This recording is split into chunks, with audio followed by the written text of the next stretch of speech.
everyone, it's Tammy with Gare.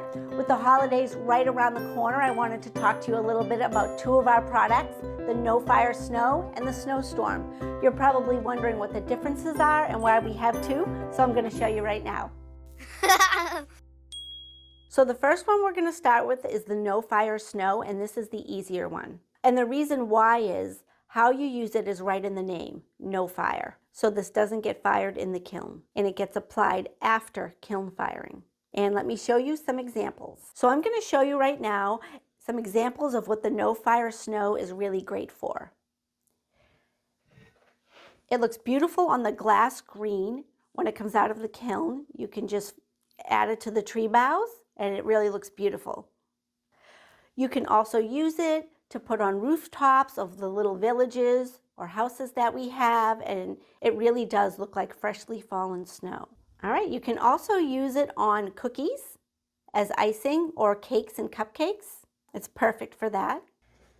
And so this one is our Snowman Loudmouth. It hasn't been released yet, but it's coming soon, and we used it for the snow, as you can see on this face and on the top of his hat, and it really brings character and life to this piece.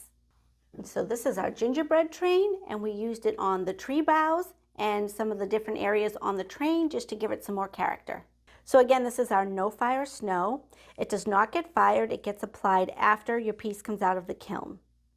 So another great thing is to have the No Fire Snow at your register as an add-on so people can take it home and apply it to their tree at another time. So one more thing about the No Fire Snow before we move on to the Snowstorm. The No Fire Snow is an acrylic paint, so if you get it on your clothes, it is very difficult to get it out. So let's move on to the Snowstorm. Okay, so let's move on to the Snowstorm. You might be wondering why we developed two products that give a snow effect.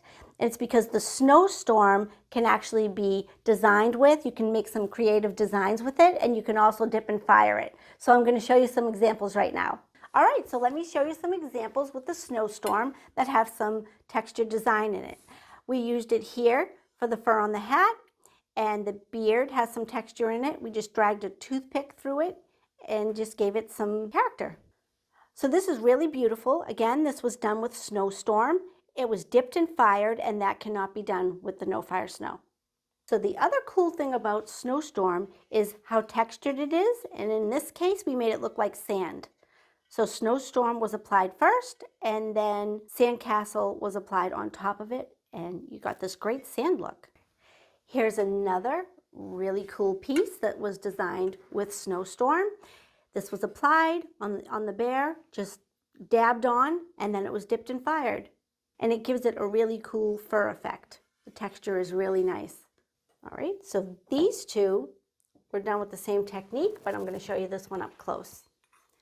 And this was when Snowstorm was applied over Rockin' Red, and then while it was still wet, we just dragged a comb through it. And it gave this really cool candy cane effect. Okay, so this one was painted with Fun Strokes, and then we added the Snowstorm around it to give it a snow effect. And then it was dipped and fired. So let's talk about the glass green for a second. The holidays are coming, and people really want that fresh snow look on their trees, and you just want to make sure that they use the No Fire Snow for that, which is going to give you a nice bright white on your trees. If you accidentally have them use Snowstorm, this is what it looks like. It bubbles and it turns blue. So we have this as an example to show if you use the wrong one on there. So again, this is Snowstorm, not compatible with the pottery glazes or the specialty glazes. You want to make sure you use over here the No Fire Snow, which gets done after it comes out of the kiln. So a couple more things before I go.